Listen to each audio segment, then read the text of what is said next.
दोस्तों, हम लोग प्रांतीय राज को पढ़ रहे थे। ठीक है। इससे पिछला वीडियो में आप लोग को जो है कश्मीर प्रांतीय राज पर चर्चा किए थे। ठीक है। और आज के इस वीडियो में जो है हम लोग गुजरात प्रांतीय राज के बारे में हम लोग पढ़ेंगे। ठीक है। तो देखिए, आज का टॉपिक है हमारा गुजरात प्रांतीय राज। गुजरात की बात करें तो उस समय जो है यह पश्चिम भारत का जो है समृद्ध राज्य था। ठीक है। आज भी है पश्चिम भारत का यह समृद्ध राज्य है गुजरात। और इसी के वजह से, समृद्ध होने की वजह से जो है यहाँ तुर्की आक्रमण सदैव इसकी ओर आकृष्ट रहे। उस टाइम मध्यकाल के समय भी जो है तुर्की आक्रमण इसकी ओर आकृष्ट रहे। अभी तो तुर्की आक्रमण क्या, अभी तो भारत स्वतंत्र है, किसी के अधीन नहीं है। तो जब मध्यकाल के समय जो है यहाँ जो है जब यह समृद्धि राज्य था, समृद्धि प्रांतीय राज्य था, तो इस समय जो है इसकी समृद्धि को देख करके, इसका विकास को देख करके जो है तुर्की आक्रमण इसकी सदैव इसकी ओर आकृष्ट रहे और आगे चल करके जो है इन पर आक्रमण भी करते हैं।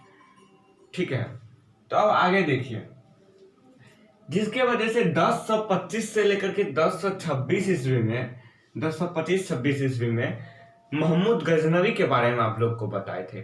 महमूद गजनवी ने सोमनाथ मंदिर, सोमनाथ प्रसिद्ध मंदिर था वहां का, ठीक है, गुजरात का, सोमनाथ मंदिर पर आक्रमण किए और वहां से धन लूटे और अपार क्षति पहुंचाए।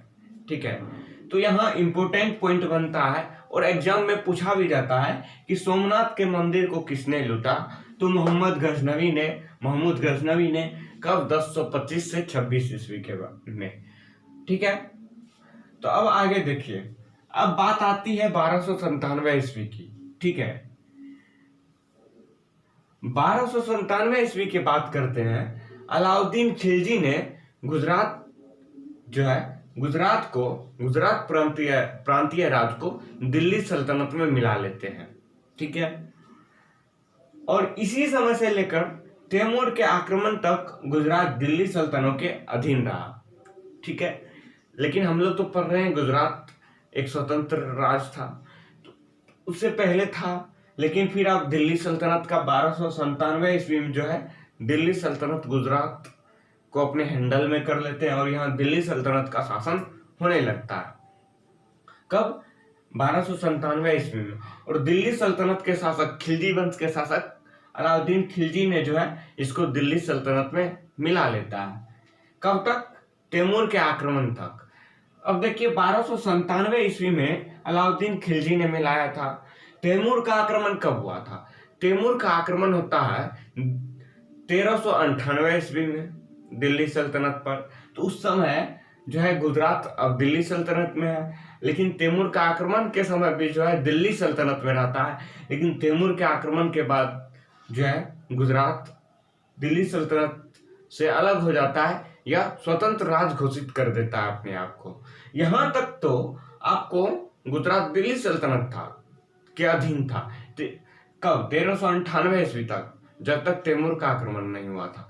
तैमूर के आक्रमण जो है के बाद जो है गुजरात जो है अपने आप को स्वतंत्रता घोषित कर देता है। और यह स्वतंत्रता घोषित करवाने में किसका हाथ रहता है, इसको देखते हैं। तो ये देखिए, जफर खान ने 1401 ईस्वी में दिल्ली सल्तनत की अधीनता त्याग कर दी। मुबारक शाह की उपाधि धारण कर सुल्तान के रूप में गुजरात को स्वतंत्र राज की स्थापना की। जफर खान, ठीक है, जफर खान ने जो है गुजरात की स्थापना कराया था। कब? 1401 ईस्वी में। ये पहले बता आपको दिल्ली सल्तनत के अधीन था। जब दिल्ली सल्तनत तैमूर का आक्रमण हुआ, उसके बाद 1401 ईस्वी में जो है दिल्ली सल्तनत से ये आपको वह क्या करता है, अधीनता त्याग कर देता है। कि मतलब दिल्ली सल्तनत एक जफर का एक व्यक्ति था, ठीक है, दिल्ली सल्तनत का कोई ना कोई अच्छे व्यक्ति रहा होगा, फॉरवर्ड व्यक्ति रहा होगा, जो अधीनता स्वीकार नहीं किया। फिर जो है ये मुबारक शाह की उपाधि धारण करता है और मुबारक शाह की उपाधि धारण कर सुल्तान के रूप में गुजरात को स्वतंत्र राज्य की घोषणा करता है और गुजरात की स्थापना करता है। ठीक है, तो यहाँ क्वेश्चन ये पूछता है कि गुजरात की स्थापना किसने किया था, किस पद का धारण करके किया था। तो इस पद को आप लोग याद रखिएगा, मुबारक शाह की पद धारण किया था जफर खान ने। अब आगे देखते हैं, ये तो स्थापना करके चले गया जफर खान। अब आगे देखते हैं, आगे आता है शासक गुजरात वंश के अहमद शाह प्रथम। ये गुजरात वंश के वास्तविक संस्थापक होते हैं। ठीक है, वास्तविक संस्थापक किस लिए, क्योंकि अब गुजरात वंश में जो काम जो करता है तो स्थापना तो जफर खान की है, लेकिन आगे जो इसको बढ़ाने का काम करता है तो वही वास्तविक संस्थापक होते हैं। और जो काम करते हैं, जैसे गुलाम वंश पढ़ाए थे आपको कुतुबुद्दीन ऐबक। ठीक है, लेकिन इसका वास्तविक संस्थापक इल्तुतमिश के बारे में बताए थे, क्योंकि इल्तुतमिश आकर के कुतुबुद्दीन ऐबक से जैसे काम करता है। ठीक है, तो यहाँ स्थापना जफर खान किया, लेकिन अहमद शाह प्रथम गुजरात वंश के वास्तविक संस्थापक होते हैं। यदि आपसे संस्थापक पूछे वास्तविक तो यह अहमद शाह प्रथम होगा। यदि गुजरात का स्थापना पूछे तो ये जफर खान होगा। ठीक है, स्वतंत्र राज्य का स्थापना जफर खान होगा। या उपाधि इसको मुबारक शाह का मिला था। तो देखिए, अब अहमद शाह प्रथम जो है, यह जो है एक साहसी और युद्ध प्रिय शासक था। इसको मतलब जो है युद्ध करने का जो है बड़ा शौक था, युद्ध करने में भी माहिर था, टैलेंटेड था। और जो है यह कभी भी अपने समय में पराजय का मुंह नहीं देखा, कभी किसी से हारा भी नहीं, और ये लगातार युद्ध करते भी रहा और हारा भी नहीं। और युद्ध करने के बाद देखिए कि अहमद शाह प्रथम ने जो है कई सारे किला को भी जीते थे, कई सारे राजा को हरा करके जो है उनका किला को जीते थे। जैसे ये इनमें कौन कौन किला थे देखते हैं। जूनागढ़ का किला को जीते थे, मालवा का, अलीगढ़ का और राजपुताना के राजाओं को जीता था। ठीक है, इन किला जीत करके वहां के जो सुल्तान थे, इन किलों का, वहां के जो राजा थे किलों का, सबको जो है अधीनता स्वीकार करवा दिए। सबको अधीनता स्वीकार करके ये सब किला जीत लिए थे अहमद शाह प्रथम।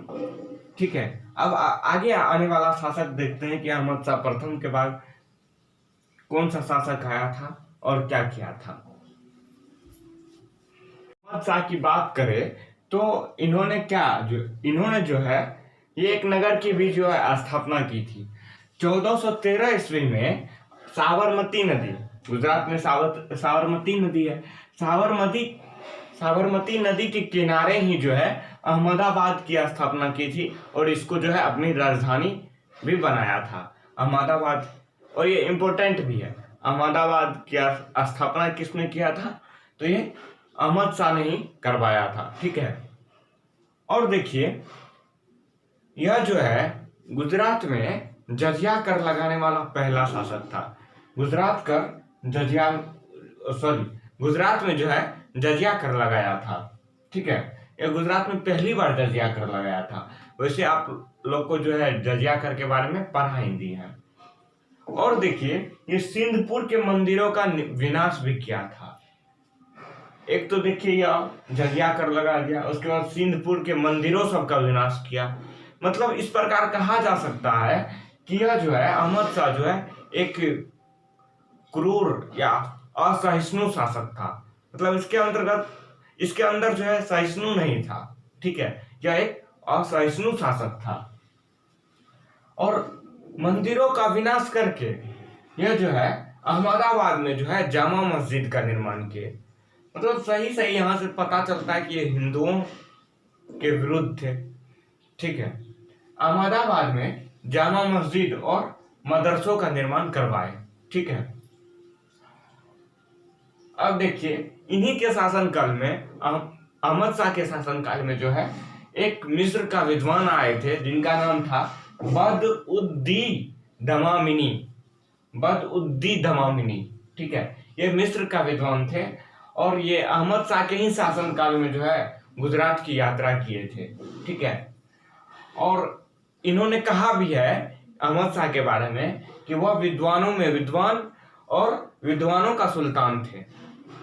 अहमद शाह के बारे में ये मिस्र का विद्वान बोले थे, बदउद्दीन, ठीक है। क्या बोले थे? विद्वानों में विद्वान, मतलब जितने भी विद्वान है उनमें विद्वानों में विद्वान थे, और विद्वानों का सुल्तान था। जितना विद्वान थे उनके ये सुल्तान थे, ठीक है। इसके बारे में कहा गया है। अब देखिए, अहमद शाह के बाद अगला शासक आता है गयासुद्दीन मोहम्मद शाह, ठीक है। गयासुद्दीन मोहम्मद शाह जो है यह स्वर्ण दान करने वाला था, ठीक है। ये मतलब दानशील व्यक्ति थे, ठीक है। मतलब कई चीज, अधिकतर इसको स्वर्ण दान करते थे, इसलिए इसको जो है स्वर्ण दान करने की वजह से जो है इसको उपाधि दिया गया है करीम या दयालु का उपाधि। अब जो व्यक्ति दानशील व्यक्ति रहते हैं उनको ये उपाधि दिया जाता है। ये उपाधि इसको दिया गया था, दानशील ही होने की वजह से इसको करीम की उपाधि दिया गया था, ठीक है। करीम या दयालु की उपाधि, और ये कुछ खास करते नहीं है। उसके बाद गयासुद्दीन मोहम्मद शाह के बाद अगला शासक हमारा आता है महमूद बेगरा। इस वंश में महमूद बेगरा को पढ़ना बहुत ही इंपॉर्टेंट है। यदि नहीं पढ़े तो शायद फिर गुजरात का मध्यकाल का इतिहास पढ़ना बेकार है। अब देखिए, ये महमूद बेगरा इस वंश का सबसे महानतम शासकों में एक था। जितना भी वंश में शासक हुए उनमें महानतम शासकों में एक था महमूद बेगरा, ठीक है। सबसे महान शासक था महमूद बेगरा। और इसका वास्तविक नाम हम लोग पहले जानते हैं। इसका वास्तविक नाम था फतह खां। इसका वास्तविक नाम फतह खां था। अब देखते हैं ये बेगरा साहब क्या क्या करते हैं आगे।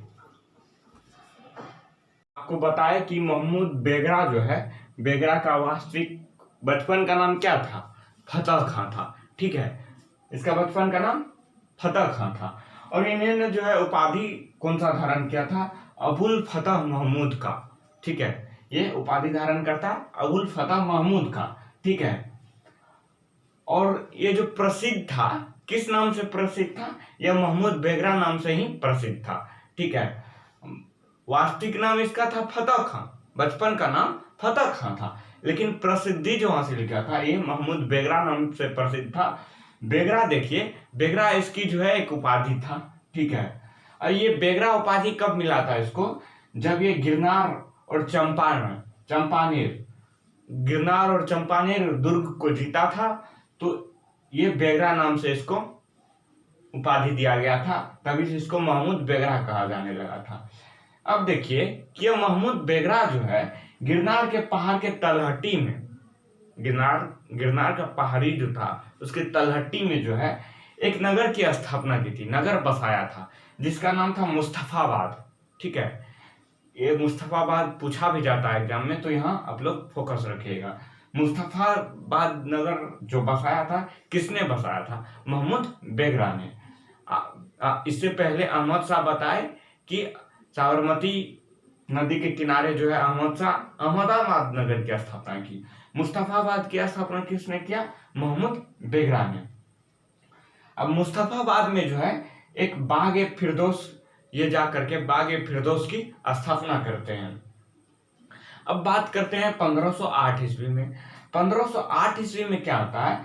जूनागढ़ के गवर्नर तथा मिस्र के सुल्तान के साथ मिलकर के जो है यह एक बड़ा नौसैनिक बेड़ा बनाता है। यह नौसैनिक बेड़ा किस लिए बनाता है कि 1498 ईस्वी से ही जो है पुर्तगाली जो है यहाँ भारतीय क्षेत्र में आता है, दक्षिणी क्षेत्रों में, भारत के पश्चिमी क्षेत्रों में आता है, और क्या करते हैं वहाँ अपना अधिकार जमाने लगते हैं धीरे धीरे करके। तो गुजरात में वहाँ जो है पुर्तगाली धीरे धीरे वहाँ अपना शक्ति को बढ़ाने लगते हैं, और कई क्षेत्रों पर जो है अपना अधिकार जमाने का कोशिश कर रहे होते हैं। तो ये महमूद बेगरा उस चीज को समझ जाते हैं और क्या करते हैं कि पुर्तगाली के लिए एक बेड़ा तैयार करते हैं, नौसैनिक बेड़ा। किसके साथ मिलकर? जूनागढ़ के गवर्नर और मिस्र के सुल्तान के साथ मिलकर के, ताकि जो है गुजरात के क्षेत्रों पर जो है पुर्तगाली अपना जो है पैर न जमा सके, ठीक है। अपना अधिकार नहीं कर सके। और ये क्या करते हैं, हमला कर देते हैं पुर्तगाली पर, और चोल का युद्ध में जो है पुर्तगाली को परास्त भी करते हैं। तो ये अच्छा काम किए ताकि पुर्तगाली जो है वहां पे जमा नहीं सके। चोल का युद्ध में पुर्तगाली को परास्त करते हैं। अब देखिए महमूद बेगरा समकालीन बार बार एग्जाम में पूछा जाता है कि कौन किसके समकालीन था। महमूद बेगरा के बारे में बताए तो ये महमूद बेगरा ही इम्पोर्टेंट बनता है गुजरात शासन में। तो ये महमूद बेगरा जो है किसका समकालीन था, तो यह दिल्ली सल्तनत के लोधी वंश के साथ साथ सिकंदर लोधी के समकालीन था। ठीक है, सिकंदर लोधी के समकालीन था महमूद बेगरा, इसको आप लोग याद रखिएगा। अब देखिए कि महमूद बेगरा में जो दरबारी कवि था, उनमें जो दरबारी कवि था, उस दरबारी कवि का नाम था उदयराज। ठीक है, ये उदयराज जो है, ये इनके बारे में कहा जाता है कि ये संस्कृत का ज्ञाता भी थे। ठीक है, संस्कृत का ज्ञाता थे, मतलब संस्कृत के एक अच्छे जानकार थे। ठीक है, इन्होंने एक ग्रंथ की भी रचना की थी जिनका नाम था महमूद चरित नामक, महमूद चरित। ठीक है, महमूद चरित इनके ग्रंथ का नाम था। उदयराज जो ग्रंथ की रचना किए थे, तो ये कई बार पूछा भी गया है महमूद चरित के रचनाकार कौन है, तो उदयराज। ये दरबारी कवि किसके थे, महमूद बेगरा के। 1511 ईस्वी में बेगरा का मृत्यु हो जाता है। ठीक है, 1511 ईस्वी में। और भी जानिए बेगरा के बारे में कहा जाता है कि यह खाने में जो है जहर का प्रयोग करता था। अब सोचिए, जहर का प्रयोग करता था, मरता भी नहीं था। इसको जो भी कीड़ा मकोड़ा या जो भी कुछ काटता था वो खुद मर जाता था। और भी एक चीज जानिए कि महमूद बेगरा के बारे में कहा जाता है कि यह बहुत लंबा लंबा मूछ रखता था, और ये अपने मूछ को जो है बालों में जो है लपेट करके रखता था, महमूद बेगरा। तो ये महमूद बेगरा बहुत ही फेमस रहा है। ठीक है, गुजरात शासन काल में। अब देखिए उसके बाद का शासक आता है बहादुर शाह। ठीक है, अब जो भी आएंगे महमूद बेगरा के बाद उतना प्रसिद्ध शासक नहीं रहता है। बहादुर शाह आते हैं, यह अंतिम महान शासक रहता है उस टाइम का। ठीक है, और अंतिम महान शासक इसके बाद क्या हो जाता है, फिर पुर्तगाल का जो है, पुर्तगाली का उन पर जो है अधिकार हो जाता है। फिर पुर्तगाली से जो है मुगल वंश उसको जो है अपना अधीन बना लेते हैं। तो यह देखिए 1531 ईस्वी में पुर्तगाली गवर्नर जिनका नाम रहता है नूना डी कुन्हा। ठीक है, नूना डी कुन्हा। आप पीसीएस या यूपीएससी का एग्जाम दीजिएगा तो यहाँ नूना डी कुन्हा के बारे में पूछा भी जाता है। तो ये 1541 ईस्वी में नूना डी कुन्हा जो है गुजरात के शासनाधीन द्वीप पर आक्रमण कर देते हैं और उसको जो है अपने अधिकार कर लेते हैं। कौन, नूना डी कुन्हा, ये पुर्तगाली गवर्नर रहते हैं। उन क्षेत्रों पर तो आक्रमण किए ही किए। फिर 1531 ईस्वी में क्या करते हैं, ठीक उसके 4 साल बाद मुगल बादशाह हुमायूं। ठीक है, जब मुगल पर आएंगे तो हुमायूं पर चर्चा होगा। तो ये मुगल वंश के शासक रहते हैं। ये हुमायूं क्या करते हैं कि आक्रमण कर देते हैं गुजरात पर, और आक्रमण करके जो है बहादुर शाह को जो है हरा देते हैं। अब बहादुर शाह पराजित हो गया। पहले तो इस द्वीप पर जो है नूना डी कुन्हा आक्रमण किए, फिर 1535 में हुमायूं आक्रमण करते हैं ताकि जो है गुजरात के क्षेत्रों को जिता सके, और बहादुर शाह को हरा देते हैं। लेकिन देखिए कि 1537 ईस्वी में क्या होता है कि बहादुर शाह को जो है पुर्तगाली धोखे से मार देता है। धोखे से पुर्तगाली बहादुर शाह का हत्या करवा देते हैं, हत्या कर देते हैं, और हत्या करने के बाद जो है पुर्तगाली जो है गुजरात के क्षेत्रों पर अपना अधिकार कर लेते हैं। अब जब पुर्तगाली, अब क्या हो गया, पुर्तगाली का अधिकार हो गया। अब आगे चल के क्या होता है कि यहाँ जो है फिर मुगल का अधिकार हो जाता है। तो सब टॉपिक को आपको जो है, सब टॉपिक को खत्म करके आ रहे हैं हम लोग। देखिए सब टॉपिक को खत्म करके कहाँ आ रहे हैं कि अब मुगल वंश का जो है शासन चलेगा। हर टॉपिक को ला रहे हैं मुगल वंश को, हर प्रांतीय राज को। अब धीरे धीरे ये क्या होगा, गुजरात मुगल वंश में मिल जाएगा, गुजरात मुगल वंश का हिस्सा हो जाएगा। ठीक है, तो आप लोग देख रहे हैं अब जो है गुजरात के बाद एक छोटा सा टॉपिक हम लोग खानदेश के बारे में पढ़ेंगे।